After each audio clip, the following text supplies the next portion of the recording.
Everybody. This is the day one of our 2 weeks of reading through the life and teaching of Paul. Tonight, we are jumping into one of the most famous turnaround stories in the whole Bible, Acts chapter 9. So, if you don't know, it's about this guy named Saul who hated Christians and wanted them locked up. It's about how one encounter with Jesus completely turned his life around. So, can you think of some people um, that who people were sure would never change, but they actually did? I want you to keep that person in mind. So, who was this Saul? Let's get the map first and then meet him. So, Acts 9 has 3 parts. If we know the map, we won't get lost along the way. All right, part 1, the conversion. Saul meets Jesus.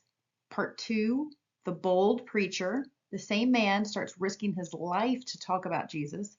And then part 3, Peter's miracles. God keeps working somewhere else at the same time. The big idea is that this chapter isn't only about one man. God is on the move everywhere at once. Okay, let's rewind to see who Saul was before the light hit him. So let's meet Saul.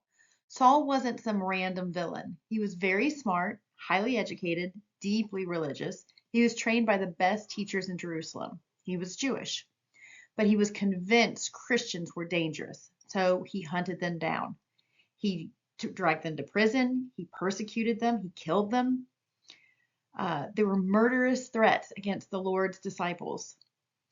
What surprises you about the fact that the church's biggest enemy was a very religious man? You can be completely sincere and sincerely wrong, is the key point. Saul thought he was serving God. All right, then everything changes on a dusty road to Damascus. Let's find out. So in Acts chapter 9, verses 3 through 6, Saul is almost to Damascus when a light from heaven flashes around him. He hits the ground and hears a voice. Notice the conversation on the slide. Jesus says, why do you persecute me? Even though Saul was arresting Christians, not Jesus himself. What does that tell you about how close Jesus is to his people? How do you think that changes the way we should treat each other? So then Saul gets up and he can't see a thing. Now, the proud man who came to arrest people now has to be led by the hand into the city because he's blind. For 3 days, he's blind and doesn't eat or drink, just prays and waits.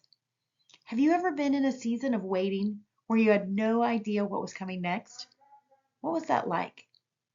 God often uses the quiet, uncomfortable waiting to get our full attention. And while Saul waits in the dark, God is already lining up his next move. So in Acts chapter 9, verse 10 through 17, we see this vision that God gives Ananias. God tells a believer named Ananias to go find Saul and heal him. Ananias is terrified. Everyone knows Saul's reputation, but God says Saul is his chosen instrument. Ananias obeys, and the first word he says to his old enemy is brother. Is there something God might be nudging you to do that feels scary or even unfair? What's holding you back? Ananias picked obedience over comfort, and that changed everything for Saul.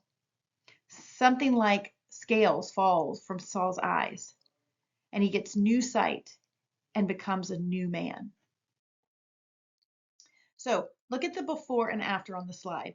Same person, totally different direction. The man who hunted Christians is now standing up in synagogues saying Jesus is the Son of God. What's the difference between just feeling sorry about something and actually changing? That's what we see in Saul to Paul. That he didn't just say he was sorry, he repented. He changed direction. Real change isn't only a feeling, it shows up in what we do and say. All right, but not everyone is thrilled about the new Saul. In Acts chapter 9, verse 23 through 25, the tables turn. There's a plot to kill Saul, and people are actually watching the city gates day and night.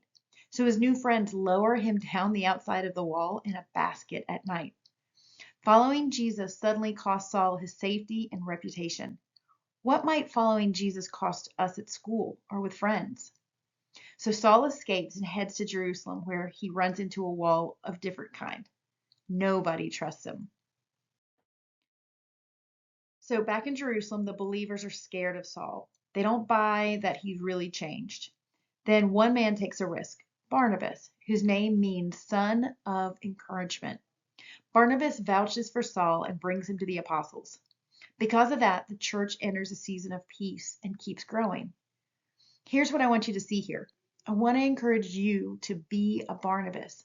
Sometimes people need one person willing to believe in their fresh start. Who in your life might need someone to give them a second chance? And while all this happens, God is still moving through Peter. So the chapter wraps up by following Peter. In Lydda, he heals Aeneas, who'd been paralyzed for 8 years. In Joppa, he prays, and a woman named Tabitha is raised back to life.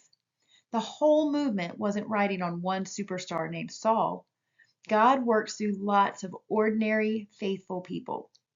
Where have you seen God work through a regular person lately? Maybe even you. Let's pull the big ideas together.